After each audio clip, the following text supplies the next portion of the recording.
Hello everyone, welcome to bionation. Myself Vandana और आज हम डिस्कस करने जा रहे हैं the fundamental unit of life. तो क्लास 9th एनसीईआरटी साइंस का ये चैप्टर है और इस चैप्टर से रिलेटेड कुछ टॉपिक्स को हमने कवर कर लिया है अपनी प्रीवियस वीडियोस में। तो अगर आपने हमारी प्रीवियस वीडियोस ना देखी हो तो आप जाके वीडियोस को देख सकते हो। साथ ही साथ अगर आपको वीडियोस पसंद आती हैं तो वीडियोज़ को लाइक और शेयर करना बिल्कुल भी ना भूलें। साथ ही साथ चैनल पर नए हो तो हमारे चैनल को सब्सक्राइब ज़रूर करना। और आज का जो हमारा अगला टॉपिक है इसी चैप्टर का, the fundamental unit of life. तो इस चैप्टर का हमारा नया टॉपिक जिसको हम डिस्कस करने जा रहे हैं वो है cell and its organelle. It means कोशिका और उसके अंग, या फिर कोशिका और कोशिकांगों को हम यहाँ पे डिस्कस करेंगे कि एक जो कोशिका होती है, एक जो सेल होती है, इसके अंदर हमें कौन कौन से स्ट्रक्चर देखने को मिलेंगे, इस चीज़ को हम यहाँ पे डिस्कस करेंगे। तो स्टार्ट करेंगे। सबसे पहले थोड़ा बात कर लेते हैं सेल के बारे में। तो सेल के बारे में हमने पहले भी डिस्कस किया हुआ है, तो यहाँ पे थोड़ा सा शॉर्ट डिस्कस करेंगे। तो सेल क्या होती है? किसी भी सजीव के शरीर की क्या होती है? हम बोलते हैं क्रियात्मक और संरचनात्मक इकाई होती है। किसी भी जीव का शरीर किससे मिलकर बना होता है? बहुत सारी सेल से या फिर किसी सिंगल सेल से भी मिलकर बना होता है। जैसे जो बैक्टीरिया है, तो बैक्टीरिया की सेल क्या होती है? सिर्फ एक, मतलब बैक्टीरिया का शरीर सिर्फ एक ही सेल से मिलकर बना होता है। और वहीं बात करें ह्यूमन की, यानी मनुष्यों की, तो मनुष्यों का शरीर क्या होता है? असंख्य कोशिकाओं से मिलकर बना होता है। ऐसे ही कुछ जानवर हैं जैसे कुत्ता, बिल्ली, शेर या फिर कोई भी जानवर है, तो उनका शरीर किससे मिलकर बना होता है? बहुत सारी असंख्य कोशिकाओं से मिलकर बना होता है। तो इसीलिए हम बोलते हैं कि कोशिका क्या है? शरीर की संरचनात्मक और क्रियात्मक इकाई है। तो संरचना का मतलब स्ट्रक्चर को बनाती है हमारे शरीर की, और क्रियात्मक का मतलब होता है कि जितनी भी क्या होती हैं आवश्यक जैव रासायनिक या फिर बायोकेमिकल एक्टिविटीज़ होती हैं, जिनके कारण क्या हो रहा है? हमारा जीवन चल रहा है या फिर हम जिंदा रहते हैं। किसके कारण? सेल के कारण। तो अगर सेल में ये सारी एक्टिविटीज़ ना हो, जो जितनी भी क्या होती हैं बायोकेमिकल एक्टिविटीज सेल के अंदर होती हैं, तो अगर वो एक्टिविटीज़ रुक जाती हैं तो कोई भी जो क्या है सजीव है वो क्या हो जाएगा? डेड हो जाएगा, यानी उसकी मृत्यु हो जाती है। तो सेल क्या है? एक बहुत ही क्या बोल सकते हैं, इम्पॉर्टेंट, या फिर जो सेल है उसी के कारण लाइफ पॉसिबल है। तो सेल में क्या होते हैं? कुछ ऑर्गन्स होते हैं, कुछ ऑर्गन्स यानी कुछ अंग होते हैं सेल के। तो सेल में कौन कौन से अंग देखने को मिलते हैं, इस चीज़ को हम डिस्कस करेंगे। तो सबसे पहला अंग जो सेल का होता है वो है यहाँ पर सेल वॉल। तो सेल वॉल की अगर मैं बात करूं तो सेल वॉल सिर्फ और सिर्फ प्लांट सेल में देखने को मिलती है। सिर्फ और सिर्फ कहाँ पे मिलेगी? प्लांट सेल में, यानी जो पादपों की, पौधों की जो कोशिका होती है वहीं पर सेल वॉल प्रेजेंट होती है। जबकि जो एनिमल्स होते हैं, एनिमल्स यानी ह्यूमन है या फिर जैसे लायन, कैट, डॉग, ये सब चीज़ें हैं, तो इनमें सेल वॉल नहीं होती है। इनकी जो सेल होगी वहाँ पर सेल वॉल प्रेजेंट नहीं होती है। अब प्लांट सेल की अगर बात करें तो माना यहाँ पे ये क्या है? कोई प्लांट सेल मैं ड्रॉ कर लेती हूँ, ठीक। तो ये क्या है? कोई प्लांट सेल है। तो इस प्लांट सेल की जो सबसे बाहरी, सबसे आउटर मोस्ट लेयर होगी, सबसे बाह्य परत होगी, वही क्या है? सेल वॉल है, वही सेल वॉल है। तो प्लांट सेल की सबसे आउटर लेयर होती है सेल वॉल। तो most outer layer of plant cell is cell wall. अब इसके बाद जो ये सेल वॉल होती है वो मृत प्रकृति की होती है, यानी डेड नेचर की होती है। इसीलिए क्या होती है? हार्ड होती है, थोड़ी कठोर होती है। तो कठोर इसलिए भी होती है कि जो इसके अंदर की क्या है, कोशिका में जो अंग हैं वो सुरक्षित रह पाएँ। अब यहाँ पर जो सेल वॉल होती है वो मेनली किसकी बनी होती है? जो जैसे ग्रीन प्लांट्स हैं, तो ग्रीन प्लांट्स में जो सेल वॉल होती है वो बनी होती है सेल्यूलोज की। किसकी बनी होती है? सेल्यूलोज की। अब यहाँ पर सेल वॉल कौन कौन से काम करती है या फिर सेल वॉल के क्या कार्य हैं, इस चीज़ को डिस्कस करेंगे। तो सेल वॉल कौन कौन से फंक्शंस को परफॉर्म करती है, इस चीज़ को हम यहाँ पे देखेंगे। तो सबसे पहले जो सेल वॉल होती है वो क्या करती है? सेल को क्या करती है? मजबूती प्रदान करती है। स्ट्रेंथ यानी मजबूती प्रदान करेगी सेल को सेल वॉल, क्योंकि हार्ड नेचर की होती है या फिर क्या होती है? कठोर होती है। तो क्या करेगी? मजबूती प्रदान करती है, स्ट्रेंथ, मजबूती प्रदान करेगी प्लांट सेल को। इसके अलावा क्या करती है? कुछ विपरीत परिस्थितियों में, यानी विपरीत परिस्थितियों का मतलब है कि जहाँ पे प्लांट्स, किसी नॉर्मल प्लांट को रहने में बहुत ही ज़्यादा प्रॉब्लम होती है, या फिर कोई भी प्लांट है, जैसे कहीं पर क्या होता है? बहुत ज़्यादा टेम्परेचर है, कहीं पर क्या है, बहुत ज़्यादा टेम्परेचर है, तो उस टेम्परेचर से भी क्या करती है सेल वॉल, सेल को बचाती है, जिससे सेल में कम से कम क्या हो, नुकसान हो या फिर डैमेज कम हो। जैसे बहुत ज़्यादा क्या होती है, हीट है या फिर कोई क्या है बोल सकते हैं धूप, कभी मतलब बहुत ज़्यादा क्या हो गई, तेज़ हो गई और ज़्यादा टेम्परेचर बढ़ गया, तो उस टेम्परेचर, उस हीट से बचाती है सेल्स को सेल वॉल। तो विपरीत परिस्थितियों में क्या बनाती है, सेल को रहने के लिए क्या करती है, अनुकूल बनाती है सेल वॉल। इसके अलावा ये क्या करती है, शेप टू द सेल, मतलब जो सेल है उसको क्या करती है, आकार प्रदान करती है। मतलब सेल वॉल का कुछ आकार ऐसे होता है प्लांट सेल का, तो ये आकार किसके कारण पॉसिबल है, इसी सेल वॉल के कारण। तो यहाँ पे सेल वॉल क्या करती है, शेप प्रदान कर रही है, उसके बाद मजबूती प्रदान कर रही है। इसके अलावा क्या करती है, सुरक्षा भी प्रदान करती है। तो सुरक्षा प्रदान करती है कुछ पैथोजेंस, पैथोजेंस का मतलब होता है जो क्या करते हैं, बीमारी कॉज करते हैं, बीमारियों को मतलब बीमारी के जो सूक्ष्म जीव, कीटाणु या कुछ भी चीज़ें ऐसे होते हैं, बैक्टीरिया, वायरसेस, तो उनसे भी सुरक्षा करती है सेल वॉल।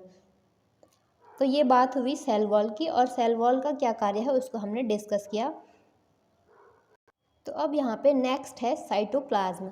तो साइटोप्लाज्म क्या होता है, अगला जो यहाँ पे कोशिकांग है, या फिर क्या बोल सकते हैं, ये कोशिका का भाग बोल सकते हैं, इसको कोशिकांग भी बोल सकते हैं। तो ये क्या है, कोशिका का भाग बोलो तो ज़्यादा बेटर है। तो साइटोप्लाज्म या फिर साइटोप्लाज्म को क्या बोलते हैं, कोशिका द्रव्य भी बोलते हैं।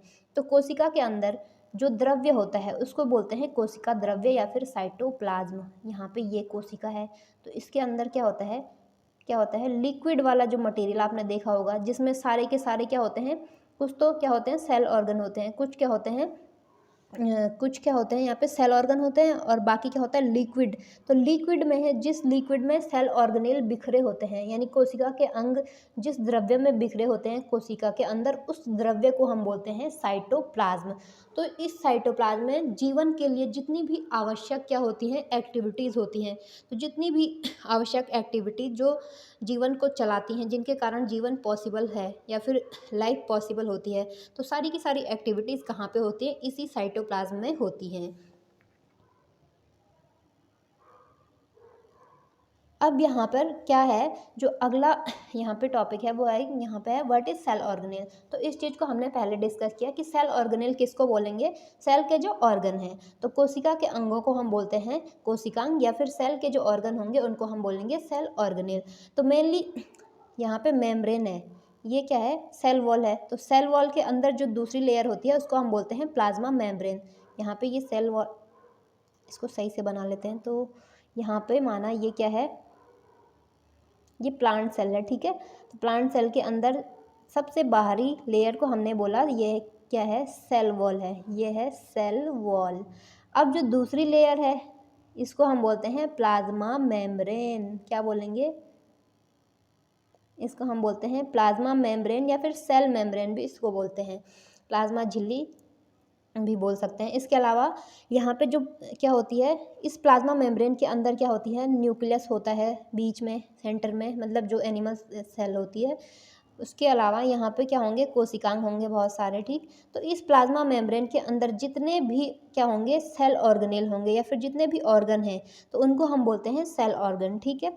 तो ये एक झिल्ली के अंदर क्या होते हैं, सेल ऑर्गेनेल पैक्ड होते हैं, या फिर एक झिल्ली के अंदर उपस्थित होते हैं। तो कौन कौन से सेल ऑर्गेनेल हमें देखने को मिलते हैं सेल में, जैसे हो गया माइटोकॉन्ड्रिया, हो गया लाइसोसोम, और गोल्जी बॉडी या फिर गोल्जी अपैरेटस भी बोलते हैं, या गोल्जी कॉम्प्लेक्स बोल सकते हैं। इसके अलावा राइबोसोम हो गया, एंडोप्लाज्मिक रेटिकुलम हो गया, लाइसोसोम। तो बहुत सारे सेल ऑर्गेनेल हमें देखने को मिलते हैं सेल के अंदर। अब यहाँ पे ये एक चार्ट है, एक डायग्राम है किसका, सेल का, या फिर सेल को हम कितने भागों में विभाजित कर सकते हैं। तो सबसे पहले यहाँ पे हम विभाजित कर सकते हैं, जैसे सेल मेम्ब्रेन, एक तो होगी सेल मेम्ब्रेन या फिर प्लाज्मा मेम्ब्रेन, एक ही बात है। इसके अलावा दूसरा पार्ट होता है प्रोटोप्लाज्म, और तीसरा है न्यूक्लियस। तो प्रोटोप्लाज्म मेनली बना होता है साइटोप्लाज्म, यानी कोशिका द्रव्य प्लस केंद्रक द्रव्य। तो कोशिका द्रव्य प्लस केंद्रक द्रव्य को हम बोलते हैं प्रोटोप्लाज्म, या फिर क्या बोलते हैं, जीव द्रव्य बोलते हैं, ठीक। तो अब जो साइटोप्लाज्म है उसमें क्या होता है, एक तो होता है साइटोसोल। साइटोसोल को हम कोशिका का क्या बोल सकते हैं, कंकाल तंत्र भी बोल सकते हैं। इसके अलावा दूसरा पार्ट होता है इस साइटोप्लाज्म का, इसमें होते हैं सेल ऑर्गेनेल। तो सेल ऑर्गेनेल भी यहाँ पे दो टाइप के होते हैं, एक तो होते हैं non membrane bound cell organelle और दूसरा मेम्ब्रेन बाउंड सेल ऑर्गेनेल।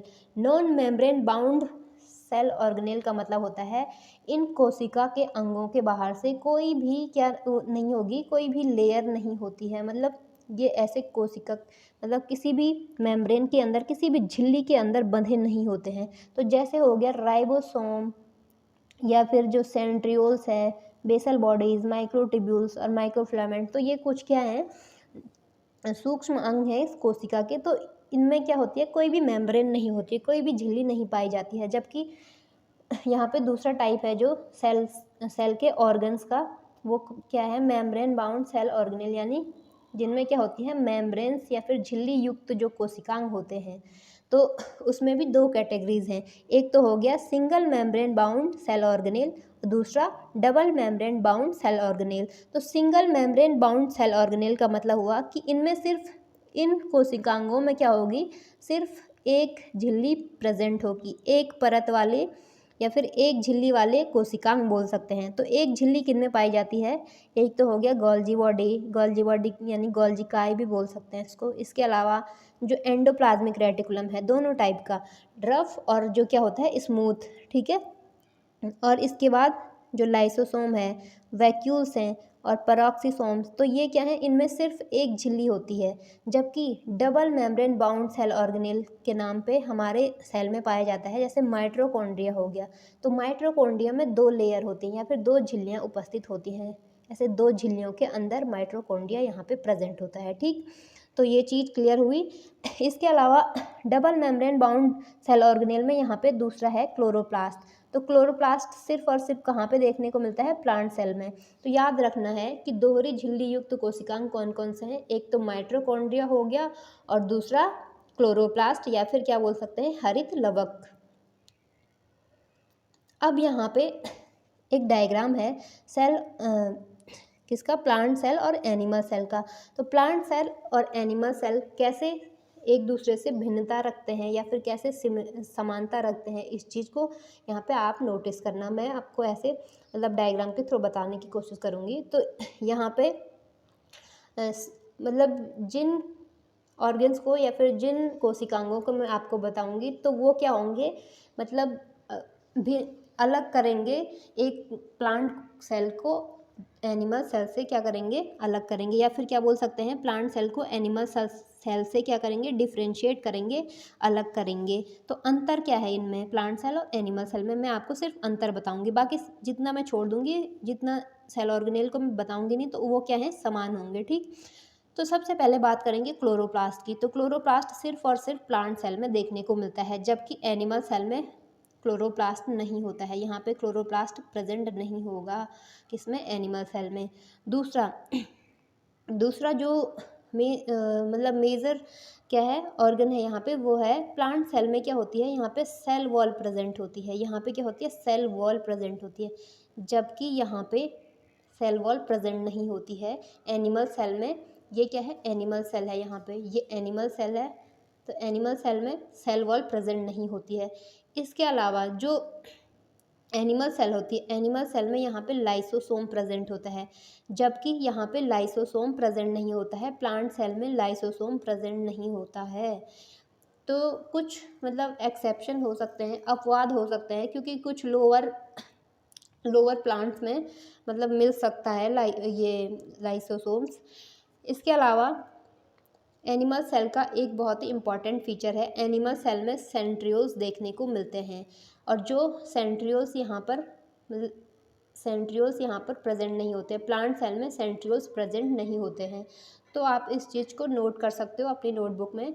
तो प्लांट सेल और एनिमल सेल में मेन डिफ्रेंशिएट करने वाले कैरेक्टर हैं कि जो प्लांट सेल है इसमें क्लोरोप्लास्ट होगा, एनिमल सेल में नहीं होगा। प्लांट सेल में सेल वॉल प्रेजेंट होगी, एनिमल सेल में सेल वॉल प्रेजेंट नहीं होगी। इसके अलावा एनिमल सेल में सेंट्रियोल्स देखने को मिलता है, या फिर सेंट्रियोल एक सेल ऑर्गेनेल जो सिर्फ और सिर्फ एनिमल सेल में होता है, जबकि प्लांट सेल में ये एब्सेंट होता है।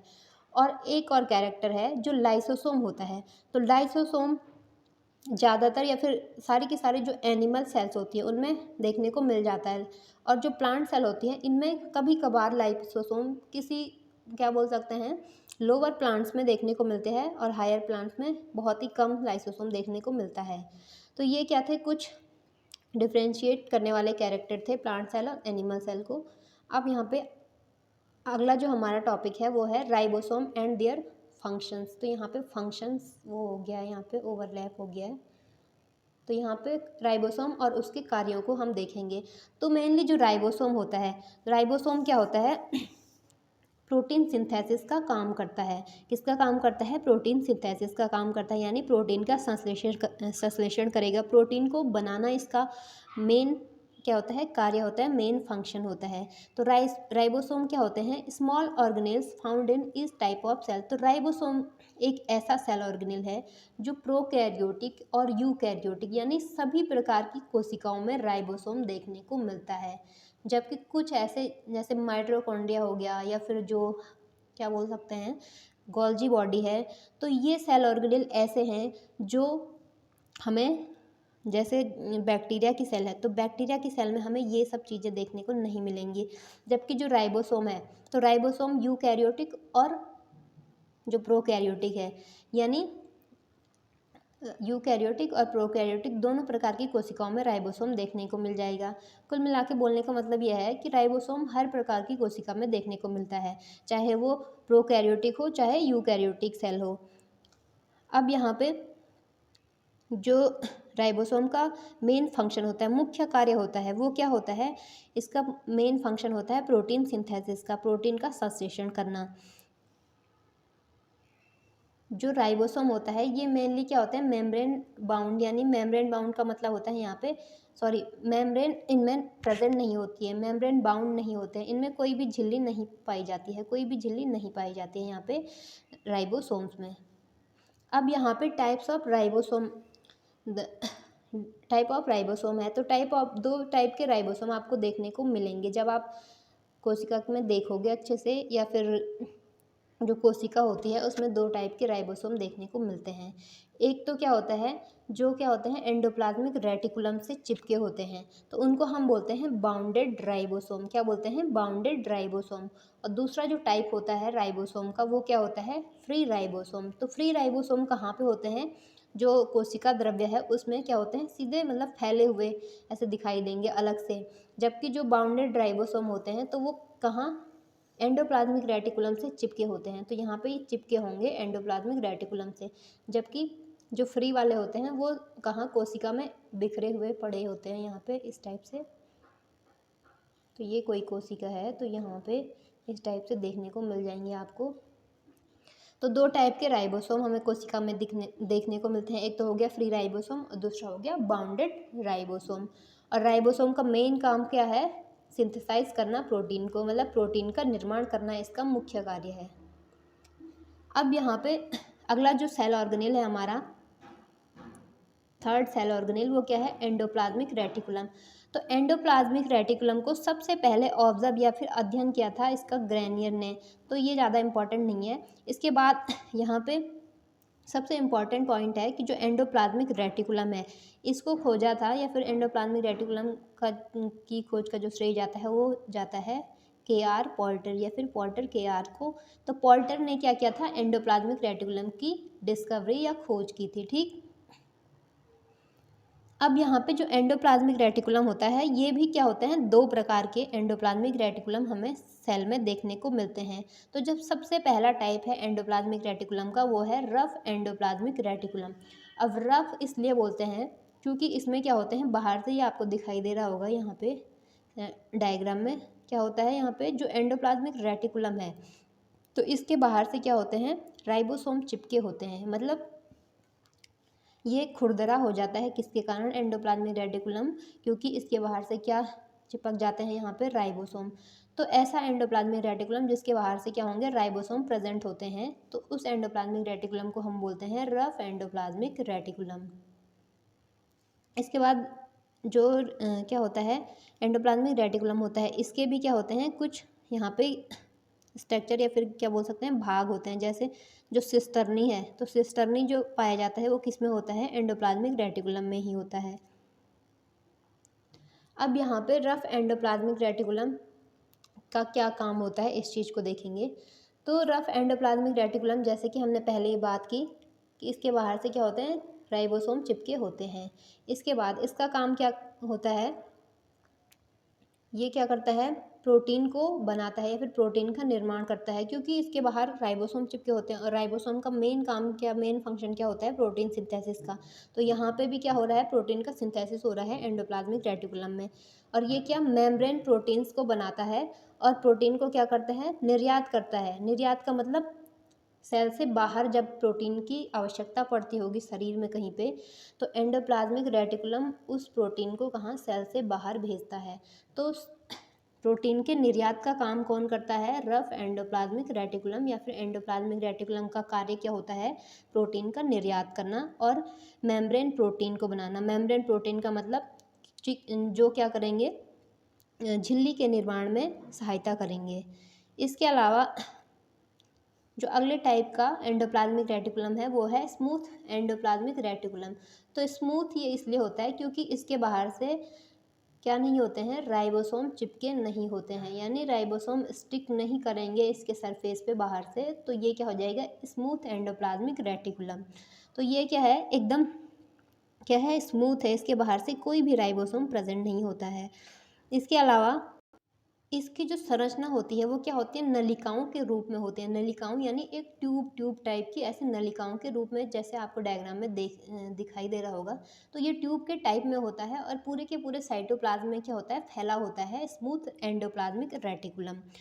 और इसका जो मेन फंक्शन है या फिर इसका जो कार्य होता है, स्मूथ या फिर क्या बोल सकते हैं, स्मूथ SER जो एंडोप्लाज्मिक रेटिकुलम है स्मूथ टाइप का, इसका मुख्य कार्य होता है कि ये क्या करता है, सहायता करता है किसके निर्माण में, वसा या फिर क्या बोल सकते हैं, फैट और लिपिड के निर्माण में।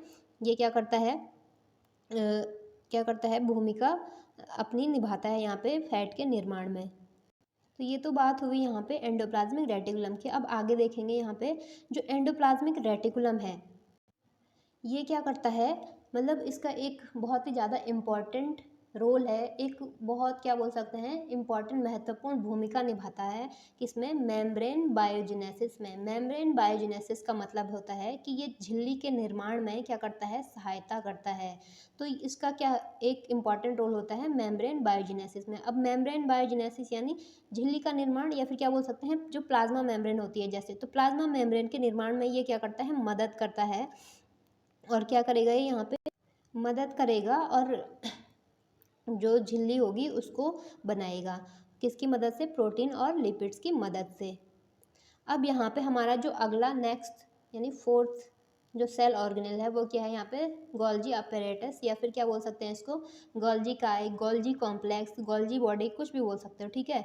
तो यहाँ पे जो गोल्जी बॉडी का स्ट्रक्चर होता है वो कुछ इस टाइप से आपको देखने को मिल जाएगा, ठीक। तो यहाँ पे क्या होता है, दो स्ट्रक्चर आपको देखने को या फिर दो यहाँ पे लेवल यहाँ पे देखने को मिल रहे होंगे, एक है ट्रांस और दूसरा क्या है, सिस। तो यहाँ पे क्या होता है, जो सिस साइट होती है किसकी, गोल्जी अपरेटस की, वो क्या करती है, रिसीविंग का काम करती है। रिसीविंग यानी ये किसी भी मटेरियल को क्या करेगा, रिसीव करेगा, या फिर कोई भी मटेरियल है तो ये उसको क्या करेगा, ग्रहण करेगा। इसके बाद जो ट्रांस है, ये ट्रांस वाला पोर्शन है, तो ये इसका काम क्या होता है, ये क्या करता है, ट्रांसपोर्ट या फिर शिपिंग का कार्य। ट्रांसपोर्ट का मतलब ये क्या करेगा, किसी भी चीज़ को एक जगह से दूसरी जगह भेजेगा और उसका क्या करेगा, ट्रांसपोर्ट करेगा। अब यहाँ पे जो डिस्कवरी ऑफ गोल्जी बॉडी है, तो गोल्जी कॉय या फिर गोल्जी बॉडी को डिस्कवर किया था कैमिलो गोल्जी नामक एक वैज्ञानिक हुए। क्या नाम है, कैमिलो गोल्जी। तो कैमिलो गोल्जी ने 1898 में क्या किया, यहाँ पे जो कैमिलो गोल्जी है हमारे साइंटिस्ट, इन्होंने क्या किया, कैमिलो गोल्जी। तो 1898 में इन्होंने क्या किया, गोल्जी बॉडी की खोज की थी। इसके अलावा जो इसका क्या है, इलेक्ट्रॉन माइक्रोस्कोप वाला स्ट्रक्चर है उसको डिस्क्राइब किया डाल्टन और फेलिक्स ने। तो ये तो बात हुई गोल्जी बॉडी की। अब यहाँ पे क्या है हमारा अगला टॉपिक है relation of endoplasmic reticulum and Golgi apparatus या फिर गोल्जी बॉडी। तो एंडोप्लाज्मिक रेटिकुलम और गोल्जी अपरेटस क्या होते हैं, मतलब एक दूसरे से क्या रखते हैं, थोड़ी बहुत समानता रखते हैं। तो यहाँ पे आप देख सकते हो जो 6 वाला ये डायग्राम है, तो इतना इम्पॉर्टेंट नहीं है यहाँ पे, पर फिर भी कुछ चीज़ें समझने की हैं कि इनमें क्या सिमिलैरिटी है गोल्जी अपरेटस और जो एंडोप्लाज्मिक रेटिकुलम है। तो यहाँ पे जो 6 वाला पॉइंट है माइक्रो मॉलिक्यूल्स, तो ये क्या दोनों ही क्या करते हैं, माइक्रो मॉलिक्यूल्स का ट्रांसपोर्ट या फिर इनको सिक्रीट भी करते हैं। इसके अलावा क्या होता है यहाँ पे, ये क्या करेंगे, ट्रांसपोर्ट वेसिकल्स यानी जो वेसिकल्स होते हैं उनको भी क्या करेंगे, ट्रांसपोर्ट करेंगे, उनका भी स्थानांतरण करेंगे एक जगह से दूसरी जगह। और मेन फंक्शन जो क्या होता है गोल्जी एपरेटस का, वो क्या होता है, सिक्रेशन का ही होता है। यानी सिक्रेशन का मतलब होता है श्रावण, और कुछ ऐसे एंजाइम्स को ये क्या करता है, सिक्रेट करता है जो इम्पॉर्टेंट होते हैं लाइफ के लिए। अब यहाँ पे फंक्शन ऑफ गोल्जी अपरेटस को हम थोड़ा डिटेल में जानेंगे।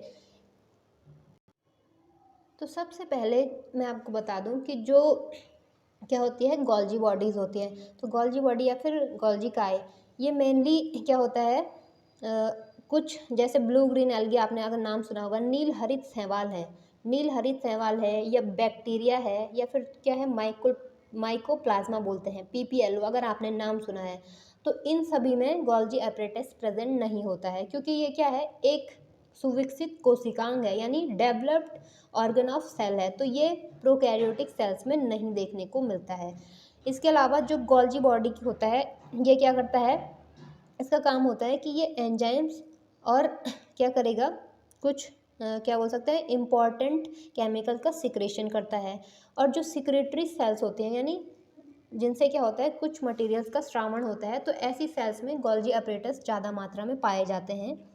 और जो क्या होता है, जंतुओं में क्या होते हैं, गोल्जी बॉडीज़ होते हैं या फिर गोल्जी काय होता है, वो क्या करते हैं, बहुत सारे प्रकार के एंजाइम को क्या करते हैं, सिक्रीट करते हैं। साथ ही साथ अगर आपने पढ़ा हो तो जो क्या होता है, ह्यूमन स्पर्म होता है, तो उसका जो क्या होता है, हेड होता है, उसको हम क्या बोलते हैं, एक्रोसोम या फिर अग्रपिंडक बोलते हैं। तो एक्रोसोम के निर्माण में भी गोल्जी बॉडी क्या करता है, मदद करता है। इसके अलावा गोल्जी बॉडी क्या करता है, कोशिका विभाजन होता है, जब जब कोशिका विभाजित होती है तो उस टाइम क्या होता है, सेल प्लेट फॉर्मेशन यानी कोशिका पट्टी का निर्माण होता है। तो सेल प्लेट फॉर्मेशन या फिर कोशिका पट्टी निर्माण में भी गोल्जी बॉडी क्या करते हैं, मदद करते हैं। और क्या करेंगे, ये बहुत सारे एंजाइम्स हैं उनको सिक्रीट करेंगे, और यही उनका क्या है, मेन फंक्शन है कि ये एंजाइम का सिक्रीशन करे। अब यहाँ पे देखते हैं कि जैसे इन्होंने क्या बोला हुआ है कि गोल्जी बॉडी का मेन फंक्शन क्या है, स्टोरेज का। एक तो ये संग्रह करेगा, किसी भी चीज़ का क्या करेगा, संग्रह करेगा। उसके बाद मॉडिफाई या फिर मॉडिफिकेशन, परिवर्तन करेगा किसी भी चीज़ में। और क्या करेगा, पैकिंग भी करता है, पैकिंग का काम, जैसे ये प्रोटीन पैकिंग या फिर क्या बोल सकते हैं, प्रोटीन को पैक करने का काम भी करता है। इसके अलावा ये क्या करेंगे, गोल्जी बॉडी क्या करेगा, जो क्या है, कॉम्प्लेक्स शुगर्स, तो कॉम्प्लेक्स शुगर का निर्माण करता है, यानी जटिल शर्कराओं को बनाएगा। किससे, सिंपल शुगर से, यानी सरल शर्करा से क्या करेगा, जटिल शर्करा का निर्माण भी करता है गोल्जी बॉडी। इसके अलावा यहाँ पे फिर यही बात है कि सिक्रीशन क्या है, इनका मेन फंक्शन है गोल्जी बॉडी का। और ये क्या करते हैं, the secretory proteins and lipids are packed and release on the surface by exocytosis. तो यही है कि ये क्या करेंगे, पैक करेंगे किसको, प्रोटीन और लिपिड्स को क्या करेंगे, पैक करेंगे और रिलीज़ करेंगे कहाँ पे, सरफेस पे, सेल के सरफेस पे, कहीं पे बाहर। तो एक्सोसाइटोसिस की प्रोसेस के थ्रू क्या करेंगे, ये पैक्ड प्रोटीन को सिक्रीट करते हैं। इसके अलावा यहाँ पे क्या बोला हुआ है कि formation of cell plate during cell division, तो कोशिका विभाजन के टाइम पे ये क्या करते हैं, सेल प्लेट का निर्माण भी करते हैं। और इसके अलावा ये क्या करते हैं, formation of lysosome and peroxisome, तो लाइसोसोम का निर्माण, लाइसोसोम किसकी मदद से बनता है, गोल्जी अपरेटस के। साथ ही साथ जो पेरोक्सिसोम अगर नाम सुना होगा आपने, तो पेरोक्सिसोम और लाइसोसोम के निर्माण में भी गोल्जी बॉडी क्या करता है, भूमिका या फिर रोल प्ले करता है। अब आगे हमारा जो नेक्स्ट यहाँ पे कौन सा हो गया, ये फिफ्थ। तो फिफ्थ जो सेल ऑर्गन हम स्टडी करने जा रहे हैं वो क्या है, लाइसोसोम। लाइसोसोम, तो लाइसोसोम को स्टार्ट करने से पहले मैं आपको बता दूं कि गोल्जी बॉडी को हम क्या बोलते हैं, ट्रैफिक पुलिस ऑफ सेल भी बोलते हैं, यानी कोशिका का ट्रैफिक पुलिस भी बोलते हैं गोल्जी बॉडी को। अब यहाँ पे जो हमारा नेक्स्ट जो सेल ऑर्गन को हम स्टडी करने वाले हैं वो है लाइसोसोम।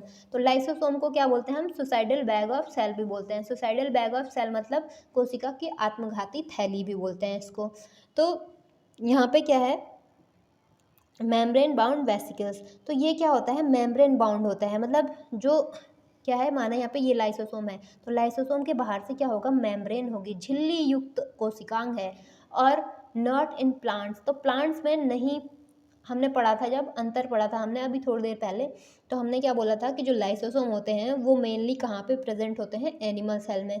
जबकि जो प्लांट सेल होती है, तो प्लांट सेल में लाइसोसोम की ज़रूरत नहीं होती है, क्योंकि वहाँ पे क्या होता है, जो प्लांट आपने देखा होगा, तो प्लांट अपनी पूरी लाइफ में क्या होता है, अगर हम उसको काट भी दें, कहीं से टूट जाए या फिर प्लांट कट जाए, तो फिर से क्या हो जाता है? ग्रो कर लेता है, फिर से उग जाता है वहीं से।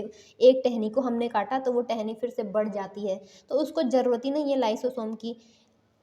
अब क्यों नहीं है, इसको मैं आगे आपको बताऊँगी। तो यहाँ पर मेम्ब्रेन बाउंड वेसिकल, तो मेम्ब्रेन बाउंड वेसिकल का मतलब मैंने क्या बताया कि यहाँ पे लाइसोसोम के बाहर से क्या होती है? झिल्ली है, झिल्ली होती है, और झिल्ली युक्त कोशिकांग है हमारा लाइसोसोम, और इसको हम क्या बोलते हैं? कोशिका की आत्मघाती थैली भी बोलते हैं। और दूसरा पॉइंट है produce by the Golgi apparatus. तो गोल्जी अपरेटस की मदद से बनता है लाइसोसोम। लाइसोसोम का निर्माण होता है गोल्जी बॉडी के मदद से। और इसमें क्या होते हैं? बहुत सारे एंजाइम होते हैं, यानी क्या होंगे? जो लाइसोसोम होता है इसमें क्या होते हैं? बहुत सारे मतलब न्यूमरस एंजाइम्स इसमें देखने को मिलते हैं, जो क्या करते हैं? डाइजेशन में हेल्प करते हैं, या फिर डाइजेस्टिव एंजाइम पाए जाते हैं लाइसोसोम में। और इनका जो नेचर होता है वो क्या होता है? एसिडिक, हाईली एसिडिक, या फिर क्या बोल सकते हैं? अम्लीय प्रकृति के एंजाइम पाए जाते हैं लाइसोसोम में। अब लाइसोसोम का मेन फंक्शन या फिर क्या होता है? जो फंक्शन होता है, जैसे हमारा शरीर है, तो हमारे शरीर में कुछ सेल्स क्या होंगी? टाइम के साथ साथ क्या हो जाती हैं? जैसे सेल्स क्या होने लग जाएंगी? डैमेज होने लग जाएंगी, या फिर क्या हो गई? वो डैमेज, या फिर क्या बोल सकते हैं? कोई कोशिकांग है उसमें वो डैमेज होने लग गया, या फिर कोशिका क्या हो गई? कोशिका को कोई पार्ट है वो क्या हो गया? क्षतिग्रस्त हो गया। तो ये लाइसोसोम क्या करता है? उन क्षतिग्रस्त जो क्या होंगे? अंग होंगे हमारी कोशिका के, उनको क्या करेगा? अ, उनको इनगल्फ करेगा। इनगल्फ का मतलब उनको निगल देगा, या फिर उनको क्या कर देगा? उनका लाइसिस कर देगा, उनको ब्रेक डाउन, तोड़ देगा उनको, और उनको क्या कर देगा? हमारे शरीर से हटा देगा। ठीक। तो कभी कभी क्या होता है कि जो हमारी सेल है वो क्या होती है? इंजर्ड हो जाती है। इंजर्ड का मतलब कि उसमें कहीं पे क्या हो जाती है? चोट फोट, या फिर क्या बोल सकते हैं? चोट वगैरह लग गई, या फिर कुछ क्या हो गया उसमें? नुकसान हो गया हमारी सेल में। तो ये क्या होता है? लाइसोसोम क्या हो जाता है? फट जाता है, और इसके फटने से क्या होता है? इसमें बहुत सारे एंजाइम हमने बोला कि देखने को मिलते हैं, तो बहुत सारे एंजाइम होंगे, तो वो एंजाइम फटते हैं, तो वो क्या करते हैं? उस जो जितनी भी सेल है उसका पाचन कर देते हैं, यानी उसको क्या कर लेते हैं? निगल जाते हैं, खा लेते हैं, ग्रहण कर लेते हैं। तो इसीलिए लाइसोसोम को बोला जाता है सुसाइडल बैग ऑफ सेल भी बोला जाता है। तो ये मेनली क्या मदद करता है? जब तक जो डेड सेल है, या फिर क्या है, जो मृत कोशिकाएं हैं, या फिर जो कुछ ऐसी क्षतिग्रस्त कोशिकाएं हैं वो हमारे शरीर में रहेंगी, तो तब तक नई कोशिका वहाँ पर नहीं बन सकती है, या फिर नहीं नहीं निर्माण होगा नई कोशिका का। तो इसीलिए लाइसोसोम क्या करता है कि उन सेल्स को, उन मृत कोशिकाओं को या फिर क्षतिग्रस्त कोशिकाओं को क्या करता है? इनगल्फ कर लेता है, उनको डाइजेस्ट कर लेता है, पचा लेता है, और क्या कर देता है? वहाँ से रिमूव कर देता है। तो दूसरी नई कोशिका वहाँ पे क्या हो जाती है? तब फिर फॉर्म होगी। तो ये क्या करेगा? मेनली सेल रिसाइकलिंग का काम भी करता है। क्या करेगा? सेल रिसाइकलिंग का काम करता है। तो जब तक मृत कोशिका एक जगह से हटेगी नहीं, तो दूसरी नई वहाँ पे कैसे बनेगी? तो इसीलिए लाइसोसोम क्या करता है? उन डेड सेल्स या फिर मृत कोशिकाओं को क्या करता है? वहाँ से हटाने के लिए क्या कर लेता है कि खुद ही फट जाता है, और जो वेस्ट मटेरियल या फिर जो वेस्ट है सेल का, वो भी क्या क्या होता है? वहाँ से रिमूव हो जाता है, और वहाँ पे फिर नई सेल का निर्माण होता है। तो इसीलिए इसको बोलते हैं कि ये सेल रिसाइकलिंग में भी क्या करता है? मदद करता है लाइसोसोम। तो अभी तक आज हमने यहाँ पर क्या पढ़ा? सेल और उसके मतलब सेल के कौन कौन से ऑर्गन सेल में हमें देखने को मिलते हैं, इस चीज़ पे हमने डिस्कस किया। और एक शॉर्ट इन्फॉर्मेशन हमने डिस्कस की अबाउट सेल ऑर्गेनेल्स। तो अगर आपको वीडियोस पसंद आ रही हो, आज की वीडियो जो आपको हमने यहाँ पे प्रोवाइड कराई है। तो अगर आपको वीडियो पसंद आ रही हो तो वीडियो को लाइक करना, शेयर करना और अगर चैनल पे नए हो तो चैनल को सब्सक्राइब ज़रूर करना। धन्यवाद एंड थैंक यू।